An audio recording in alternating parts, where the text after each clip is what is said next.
उस दरगाह के खिलाफ पिटीशन दर्ज होता है और साहब कोर्ट वाले उसको एक्सेप्ट करके सुनवाई की तारीख तय कर देते हैं। अब तो हम लोग खामोश हैं, खामोश रहेंगे, देखते हैं जो बादशाह के ऊंट को बैठाने वाला अब इनकी शरारत पे कैसे पहरा लगता है।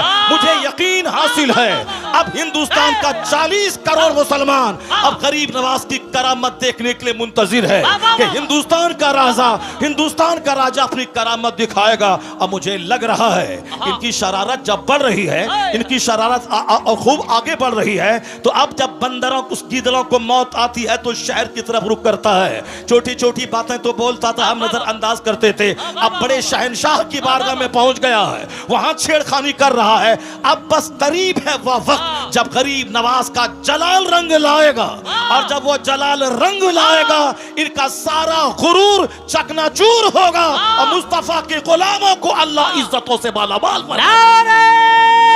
तकबीर, नारे रिसालत, मसलके आला हजरत, मजहबे इस्लाम, हजरत हबीबुल्लाह फैजी साहेब किबला, हजरत शहनवाज हसन साहेब किबला, अल्लामा डॉक्टर शहरयार रजा साहेब किबला कादरी। वाह वाह वाह, बहुत उम्दा। जुल्म की इंतहा हो गई, जुल्म की इंतहा हो गई। जिस आस्थाने से करोड़ों हिंदू फैज उठाते हैं, जिनकी गरीबी दूर होती है, भीख मांगने के लिए 24 घंटे पड़े रहते हैं, उस मुकद्दस आस्थाने के खिलाफ इन्होंने छेड़छाड़ करने की कोशिश की है।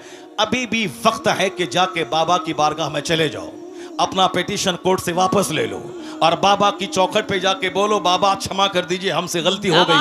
वरना याद रखना, जो अना सागर को एक कूजे में ला सकते हैं, याद रखना जो बादशाह के ऊंट को बिठा सकते हैं, तो फिर जब वो जलाल में आ गए तो हुकूमत का सत्यानाश हो जाएगा। फिर वही होगा जो सारी दुनिया देखने का मुंतजिर है। नारे तकबीर। के बंगले पर मैं थूक देता हूं, पेशाब कर दूंगा, मगर मैं ईमान का सौदा नहीं करूंगा। बेशक, सुभान अल्लाह। जो दौलत अल्लाह ने आपको दी है, आपने कोई मेहनत नहीं की उसके लिए, ना बहुत ज्यादा आप मदरसे में टाइम दिया, ना 2-4-10 आलिमों के साथ आप बैठे रहे, न किसी क्रिश्चियनों के पोप के पास आप गए, न किसी यहूदी के रिब्बी के पास आप बैठकर आपने डिबेट किया, न किसी हिंदुओं के पंडित के पास जाके आपने डिस्कशन किया कि कौन सा मजहब अच्छा है, कौन सा मजहब खराब है। नहीं, आपको अल्लाह ने सिर्फ अपने फजल से ईमान की दौलत दी। बेशक, सुभान अल्लाह। इसलिए कि आप मोमिन घर में पैदा हुए हैं, इसलिए आप मुसलमान हैं। जब इतनी बड़ी दौलत, जिस दौलत से महरूम है दुनिया के अमेज़न कंपनी के मालिक, जिस दौलत से महरूम है टाटा बिरला कंपनी के मालिक, जिस दौलत से महरूम है दुनिया की बड़ी बड़ी सल्तनतों के सरबराहान, जिससे महरूम है, वह ईमान की दौलत अल्लाह ने आपको अता की है। तो इसी नेमत के शुक्राने में दिन गुजर जाएंगे, कभी गरीबी का आप रोना नहीं रोएंगे, कभी मुफलिसी का रोना नहीं रोएंगे। एक बंदा डीएम बना, 5 लाख महीना कमाया, 60 साल के बाद रिटायर किया, मौत का इंतजार किया, मरा, कब्र में जाके सड़ गया। 35 साल तक पढ़ा लिखा, मेहनत किया, 35 साल उन्होंने नौकरी की, क्या मिला? मरने के बाद जहां गया वहां एक ऐसी जिंदगी जो इसका कोई अंत नहीं हो, जिसकी कोई सीमा नहीं है। दुनिया में तो 100 साल के अंदर ही मर जाना है, मरने के बाद जहां अरबों खरबों साल रहना है, वहां की जिंदगी के लिए इस डीएम ने क्या किया? अब वहां ये आग में जलेंगे, ना इसका इल्म बचाएगा, ना इसकी डिग्री बचाएगी, ना इसकी मुलाजमत बचाएगी, ना इसके कमाए हुए करोड़ों रुपए बचाएंगे। अक्लमंद वो है जो दुनिया में फूस के घर में रहा हो, मिट्टी के घर में रहा हो, मगर ईमान बचा के दुनिया से चला गया हो, तो अब वो महासंख्यों बरस की जन्नत में इज्जत के साथ रहे। महासंख्यों साल, जहां महासंख भी एक महदूद गिनती है, महाला महदूद, जहां मौत ही नहीं है। इसलिए अल्लाह ने वो दौलत आपको दी जो दौलत अमेरिका के सदर को नहीं दी है। तो उसका शुक्राना ये नहीं है कि शिकायत की पोटली लेके बैठा जाए कि हम गरीब हैं, हमको नौकरी नहीं मिली, हम जलील हैं, हमको मकान पुख्ते का नहीं मिला। इस नेमत पे जब आप गौर करेंगे तो हर वक्त आपकी पेशानी झुकी रहेगी और आप एक दुआ हमेशा रब से करते रहेंगे, इलाही मैंने कोई मेहनत नहीं की मुसलमान बनने के लिए, मेरा कोई एहसान तुझ पर नहीं है कि तूने मुझको मुसलमान बनाया है, तूने अपने फजल से मुझको मोमिन बनाया है। तो हर वक्त वह मोमिन यही दुआ करेगा, इलाही जब एक एहसान इतना तूने किया है तो एक एहसान और कर देना कि हालत ईमान में मौत देकर जन्नतुल फिरदौस अता कर देना। वाह वाह वाह वाह वाह, सुभान अल्लाह। क्योंकि बेशुमार लोग ऐसे हैं जो मरने से पहले पहले मुशरिक हो गए, मरने से पहले पहले काफिर हो गए। बहुत सारी बेटियां मुसलमानों की हैं जिसको जन्नत की तालीम नहीं दी गई, आखिरत की तालीम नहीं दी गई, कब्र में हजारों साल रहना है उसकी बात नहीं बताई गई, कयामत के दिन एक दिन 50,000 साल के बराबर होगा यह बात बाप ने नहीं बताया। बाप ने सिर्फ ये बताया कि इंजीनियर बनना है, डॉक्टर बनना है, कमाना है, घर बनाना है और खाना पीना है। तो अब अच्छी लाइफ गुजारने के लिए कोई मुशरिक उसे ऑफर दिया कि मेरे पास 5 लाख रुपए माहाना की आमदनी है, अगर तुमने मुझसे शादी कर ली तो तुम रानी बन के रहोगी। तो ये उस मुशरिक के साथ ईमान का सौदा करके भाग गई, उसी के साथ शादी करके रह गई। अब वो जब जवानी के बाद बुढ़ापे की उम्र में पहुंची, उसके बाद मौत ने दस्तक दिया, तो लज्जत कितने दिन तक उन्होंने हासिल की? 10 साल 20 साल। अब मरने के बाद जहां गई है वहां का एक दिन 50,000 साल के बराबर। अब ये बताएं कि 2 4 10 20 साल 1 सेकंड है अल्लाह के नजदीक। इसकी लज्जत हासिल करने के लिए ईमान का सौदा कर दिया, उन्होंने कुफ्र कबूल कर लिया। अब वह खरबों साल की आग में जलने के लिए वहां चली गई। अकलमंद है वह बाप जो बच्चों को डॉक्टर ना बनाए मगर जन्नती बना दे, जो अपने बच्चों को इंजीनियर न बनाए जन्नती बना दे, जो अपने घर में डॉक्टर इंजीनियर का चर्चा न करके आलिमे दीन का चर्चा करे, कुरान हदीस का चर्चा करे। वह औरत धन्य है जो नहीं बनी इंजीनियर मगर वह चूल्हे में खाना बनाती रही, अपना ईमान बचाती रही, बहारे शरीयत पढ़ती रही, कुरान पाक की तिलावत की, माहे रमजान में 20 रकअत सूरह तरावी वह पढ़ती रही। वो औरत ईमान बचा के चली गई। खरबों कमाने वाली बैरिस्टर से यह बेहतर है ये कनीज़े फातिमा बनकर फातिमा ज़हरा के साथ जन्नत चली गई। वह कौन सा इल्म है जो इल्म आदमी की इज्जत को तार-तार कर दे? वह कौन सा इल्म है जो आदमी को कुफ्र के करीब पहुंचा दे? वह कोई इल्म है जो आदमी को जानवर बना दे? आज मदरसा आवाज दे रहा है कि डॉक्टर की सूरत में दरिंदा कलकत्ता के आरजी मेडिकल कॉलेज का प्रिंसिपल जो अपने घर के तहखाने में खूबसूरत औरतों के साथ बलात्कार करने का रैकेट चलाता था, जिसके कॉलेज में एमडी करने वाली खातून की आबरू गैर महफूज रही और जिसको अपनी आबरू बचाने के चक्कर में जान से हाथ धोना पड़ा। ये कोई डाइटन सिमिलिया का कसिया का कोई जाहिल नहीं था, वो कोई विलेजर, कोई देहाती, कोई फार्मर नहीं था, पढ़ा लिखा आदमी था। पढ़ा लिखा आदमी इस कदर गिर जाएगा ये किसी ने सोचा ना होगा। आपने देखा होगा मुजफ्फरपुर के शेल्टर होम में वह नेताओं का किस तरह कनेक्शन वहां पली जाने वाली औरतों के साथ था। लोग कहते हैं कि वह डॉक्टर की सूरत में जानवर, वह डॉक्टर की सूरत में दरिंदा।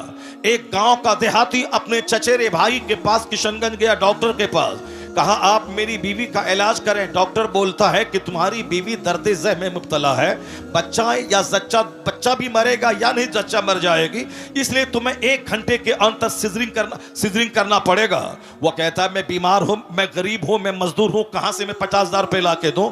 ये डॉक्टर दिमाग में बहुत बड़ा सपना पाल करके किशनगंज आया है कि मैं MBBS हूं, अपने बच्चों को FRCS बनाना है, अब मुझे 2 एकड़ जमीन में शानदार घर बनाना है, मुझे फॉर्च्यूनर खरीदनी है।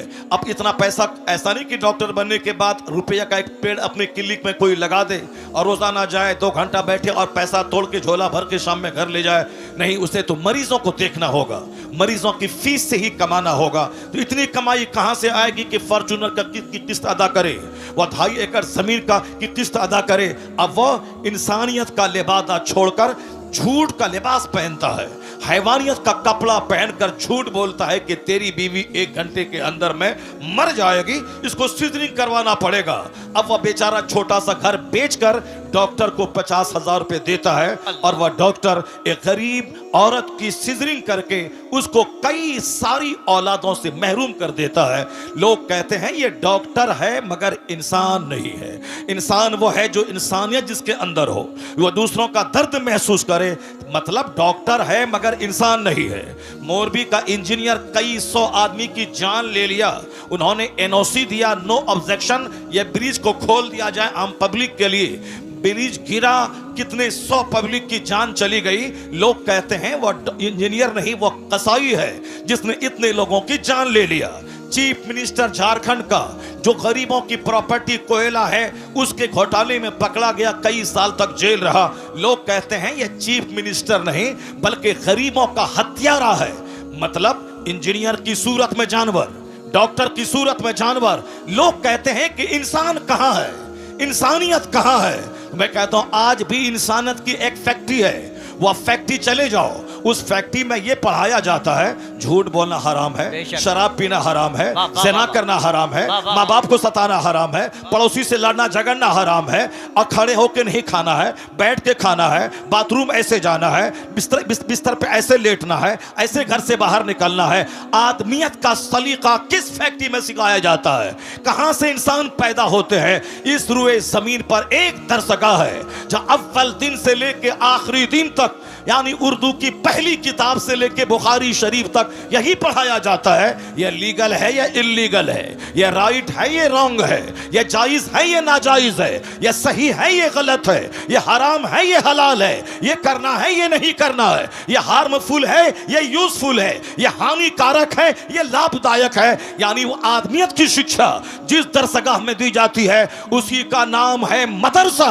अब जब यह फैक्ट्री जवान थी, जहां फैक्ट्री जवान थी, फैक्ट्री का प्रोडक्शन था, खलीफा हारून रशीद का बच्चा मदरसे में पढ़ता था, औरंगजेब जैसे हिंदुस्तान के बादशाह मदरसे में पढ़ते थे। उस वक्त में अमीर गरीब सब चाहता था मैं इंसान बनाने वाली फैक्ट्री में पढ़ूं और वहां से कुतुब बन के निकलूं, अब्दाल बन के निकलूं, आदमी बन के निकलूं। जब तक यह फैक्ट्री जवान थी, प्रोडक्शन ज्यादा हो रहा था, तो समाज कुतुब से भरा था, अब्दाल से भरा था, नेकों से भरा था, शरीफों से भरा था। लेकिन जब से इस फैक्ट्री को गवर्नमेंट ने आतंकवादी का अड्डा कहा और जब से हमारे पैसे वालों ने अपने बच्चों को पढ़ाना छोड़ दिया, जब यह फैक्ट्री बंद हो जाएगी या बंद नहीं होगी, पैदावार कम हो जाएगी, तो समाज में शरीफ कहां से मिलेंगे, वली कहां से मिलेंगे, कुतुब अब्दाल कहां से मिलेंगे?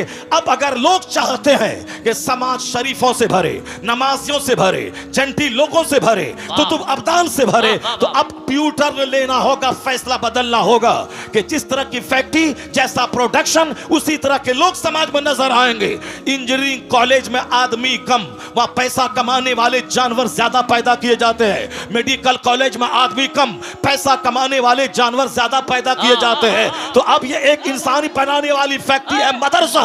इस फैक्ट्री को जिंदा करें। जब ये मदरसा जिंदा होगा, पैदावार बढ़ेगी, तो शरीरों की तादाद घटेगी, शरीफों की तादाद में इजाफा होता चला। नारे तकबीर, नारे रिसालत, मज़हबे इस्लाम, जश्ने दस्तार बंदी, अल्लामा डॉक्टर शहरयार रजा साहब किबला। मदरसा, मदरसा ने ही सारी दुनिया को बताया है कि इल्म क्या चीज है। मदरसा ने ही सारी दुनिया को बताया है कि रिसर्च क्या है। मदरसा ने बताया है कंटेम्पलेशन क्या है। मदरसे ने बताया है शोध क्या है। मदरसे ने बताया है चिंतन क्या है। हमारे बच्चे भी गौर से सुने मेरी बात। जो दूसरे लोग मुखालिफ मजहब के मानने वाले हैं, अगर उस तक मेरी बात पहुंच जाए, वो भी मेरी बात को गौर से सुन ले। अगर मदरसा आतंकवादी का अड्डा है तो कभी किसी दिन किसी एक जासूस को मदरसा भेज दो और मदरसा भेजने के बाद हर क्लास में उसको बैठा दो और ये रिपोर्ट देने के लिए बोलो कि क्या मौलाना साहब ने अपनी दरसगाह में बच्चों को मारने और काटने की बात सिखाई है या शराफत की बात सिखाई है, ह्यूमैनिटी की बात सिखाई है। मैं दावे से कहता हूं किसी भी दरसगाह में बैठ जाओगे, फारसी की पहली से लेकर बुखारी शरीफ तक हर जगहों पे अमन की बात, पीस की बात, मोहब्बत की बात, मुरफ़्फ़त की बात, अखलाक की बात, अपने गांव समाज की इस्लाह की बात, माँ बाप के एहतराम की बात, पड़ोसी की इज्जत की बात, मुसीबतें सह के दूसरों की मुसीबतों का जवाब मुसीबत से न देने की बात, यानी अखलाके मोहम्मदी की तालीम मदरसे में दी जाती है। उसका फैसला इसीलिए है कि वह दूर से मदरसे को आतंकवादी का अड्डा समझता है। अपनी निगाहों में दुश्मनी का चश्मा लगाकर मदरसे के खिलाफ बयान देता है। कभी उन्होंने रिपोर्टिंग नहीं कराई कि मदरसे में पढ़ाई क्या होती है, मदरसे में दरसगाह में सिखाया क्या जाता है। सिर्फ दूर से कहना कि साहब वहां आतंकवादी पैदा किए जाते हैं। यह नफरत करने वालों की बोली है, हकीकत जानने वालों की बोली नहीं है। जिस तरह भी नफरत का माहौल हिंदुस्तान में फैला है, कोई भी आदमी खड़ा हो जाए और कोर्ट में साहब याचिका दर्ज कर दे कि इस मस्जिद में लग रहा है कि अंदर में कोई मूर्ति छुपी हुई है या कोई मंदिर रहा होगा, तो अब कोर्ट वाला भी केस एक्सेप्ट कर लेता है।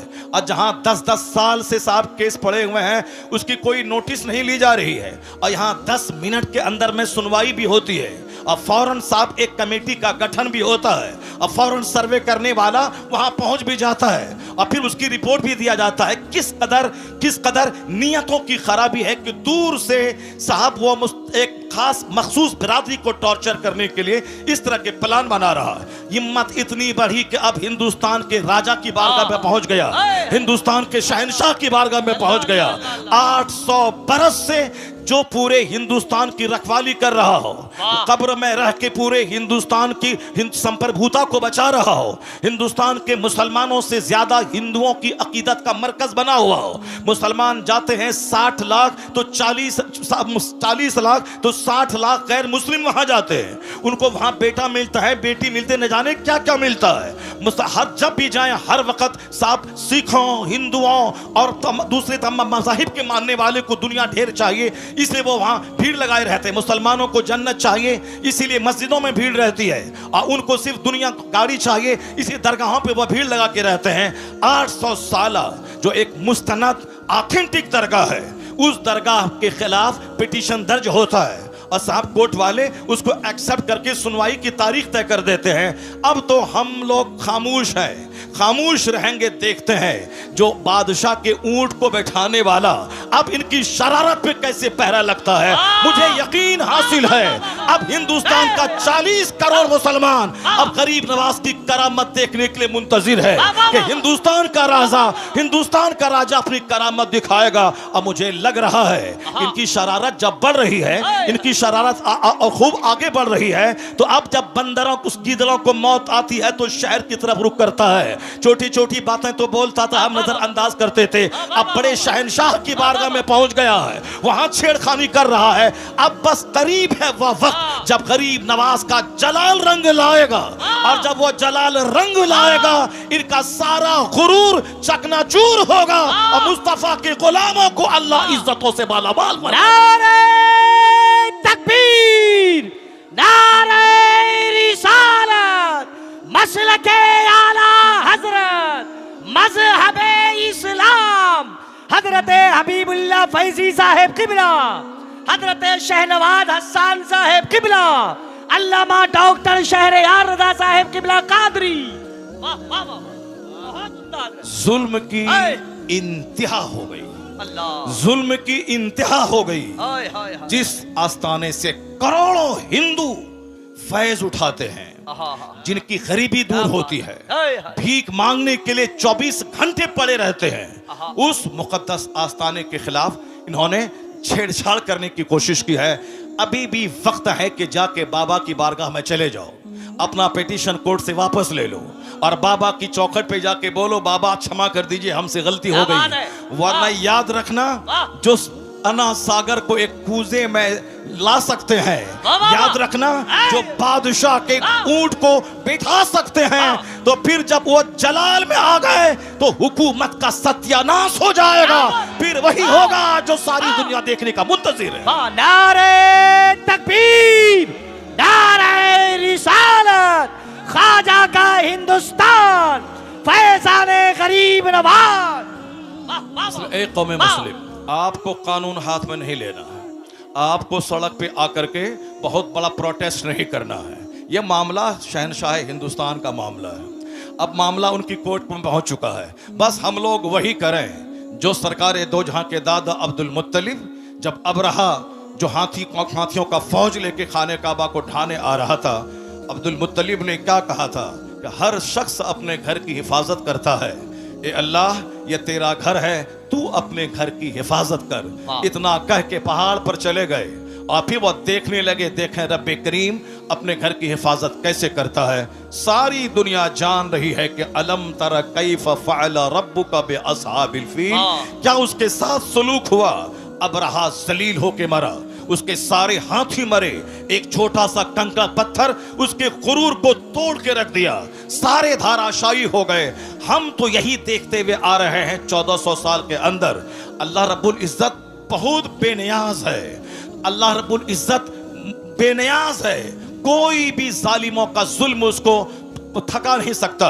और किसी भी इबादत करने वाली की इबादत की वजह से अल्लाह रब्बुल इज्जत की शान में कोई इजाफा नहीं हो सकता।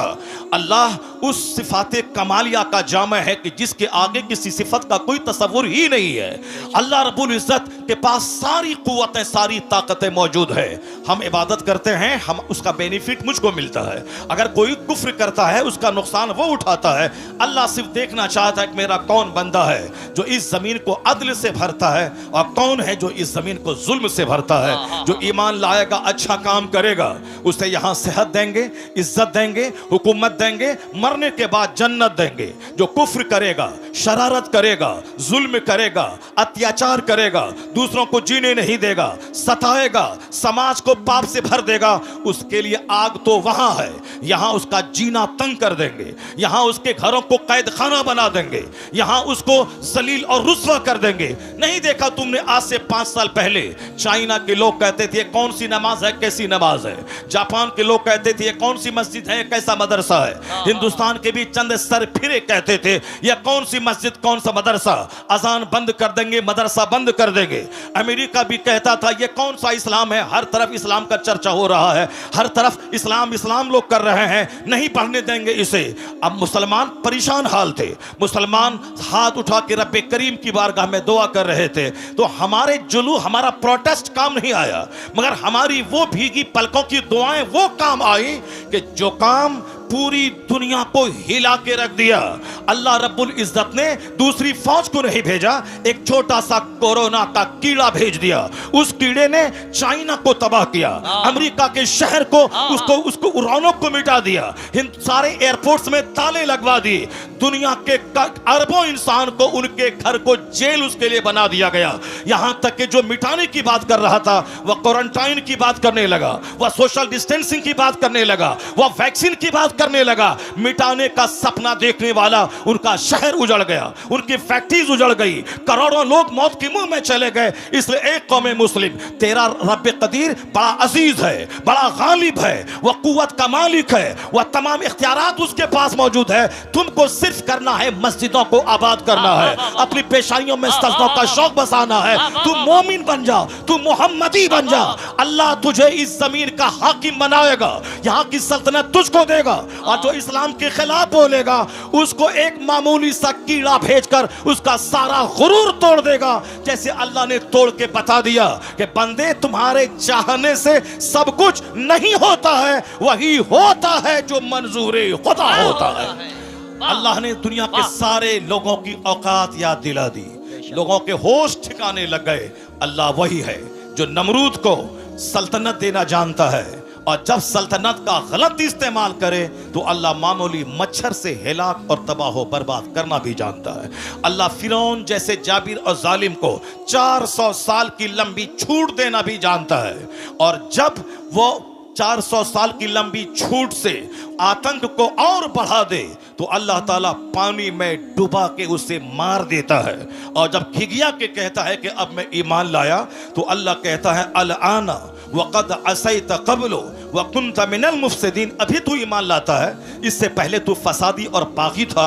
आज मैं तेरी लाश बचाऊंगा ताकि आने वाले लोग जान जाएं कि मगरूर का हश्र क्या होता है, घमंडी का अंजाम क्या होता है। फिरौन की सूखी हुई सड़ी हुई हड्डी की की लाश आज भी मिस्र के म्यूजियम में मौजूद है। दुनिया के सारे सयाह, सारे टूरिस्ट उसको देखने जाते हैं और वहां से देखकर इबरत हासिल करते हैं कि 400 साल लंबी उम्र पाने वाला पूरे मिस्र का बाताज बादशाह था, लेकिन अल्लाह ने उसे ऐसा जलील किया, उसकी डेड बॉडी को दूसरों की इबरत की खातिर रखा, उसके ईमान को कबूल नहीं किया। तो इसलिए एक कौम मुस्लिम, तू नमाज पढ़, रोजा रख, हज कर, ज़कात दे, मस्जिद को आबाद कर, मदरसा को आबाद कर, अखबार पढ़ के ज्यादा इस्लाम के बारे में टेंशन मत मोल ले कि हमारा मुस्तकबिल क्या होगा, आने वाले दिन में इस्लाम का क्या होगा। ये सब टेंशन लेने की कोई जरूरत नहीं है।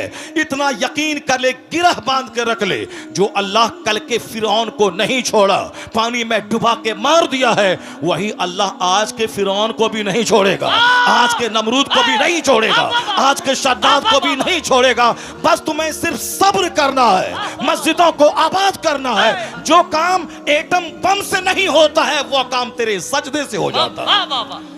तुम्हारी ताकत रूहानी ताकत, तुम्हारी ताकत स्पिरिचुअल फोर्स, तुम्हारी ताकत आध्यात्मिक शक्ति है।